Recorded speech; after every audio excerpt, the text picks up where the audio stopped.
believe in thyself.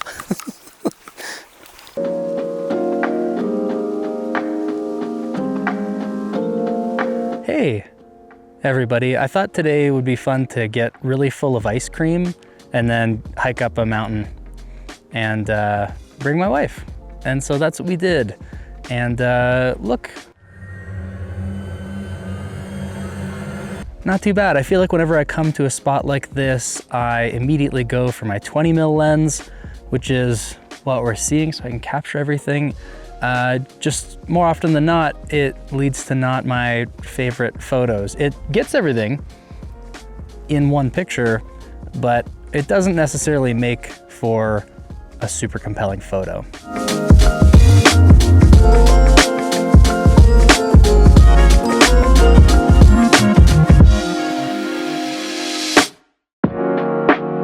Today we're here at Semaphore Lakes. This is an area I have yet to explore. It's stunning.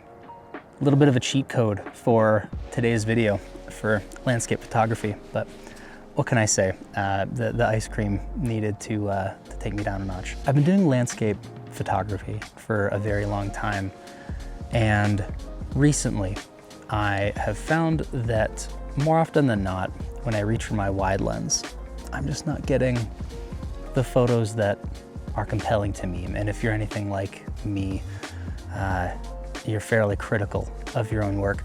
And I find that putting some limitations and some constraints artificially, so help me think a little bit outside the box. Some of you may be more creative than I, but not me.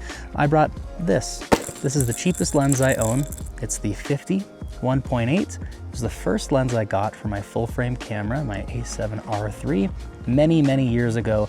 And I love it because it's so light. There's a lot of downsides, and I'll list them here.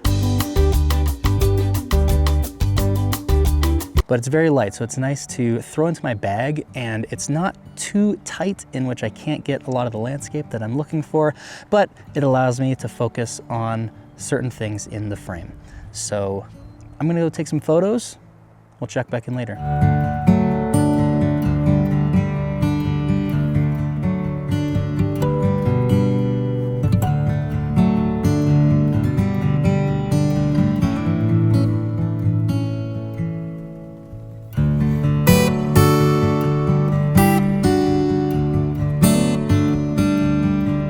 So I don't know if you've ever tried a Whitaker's chocolate bar, but probably the best thing to exist. This makes life worth living, right here.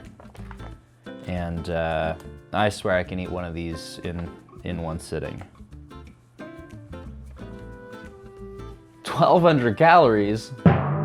So there are a lot of lenses that I have, and I use a lot more often than my 50mm. But when I'm going on an adventure, it's really nice to have the lightest gear possible. And for me right now, the 50mm is one of the lighter lenses that I own.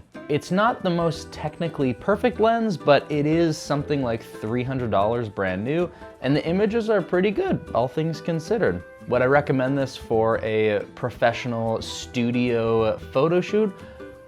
Probably not, but for this purpose, A+. As I mentioned earlier, it's so tempting to just go out to a landscape with a nice wide lens, maybe something like a 20mm, and you get everything. You get it all in there. Everything is all in the photo. Is that good though? But sometimes it's beautiful and it works out. Other times it's a little flat and uninteresting. Over the years, in trying to level up my photography, I have found that removing distractions, honing in on something specific makes for a more compelling image, which some of you already know. So what's it like being better than everyone else? But even just trying to create a bit of intrigue and storytelling goes a really long way. And this is something I've been thinking about a lot lately, hence the video. I've been revisiting some of my older images taken with the 50mm, and I still really enjoy some of them. It's been a great little lens to take on trips and to travel around with, and as the first lens I bought for my first full frame camera, it was cheap and that helped me get so many photos that I wouldn't have otherwise been able to take. Now, talking more about focal lengths. It seems that so often on autopilot, it's wide lens for landscapes, tighter for portraits. And again, sometimes that is absolutely the right choice, but not always. For example, here are some wide angle portraits and couple sessions that I love. You'll see it in movies so often where a lens choice can completely change the feel of a scene, and the same goes for photography, obviously. And conversely, landscape shots with tighter focal lengths can be really interesting and are sometimes even better than their wider counterparts because you're focusing on something specific, you're honing in on a subject, and you're removing distractions. But changing things up, putting some artificial constraints on yourself forces you to think about things a little differently, and that's really helpful for me, personally, in getting images that I wouldn't otherwise get, seeing things in a way that I wouldn't otherwise see them. And if I had to pick a favorite shot from today, from this little adventure, it would be this one. My wife. Thanks for watching. Until next time, bye.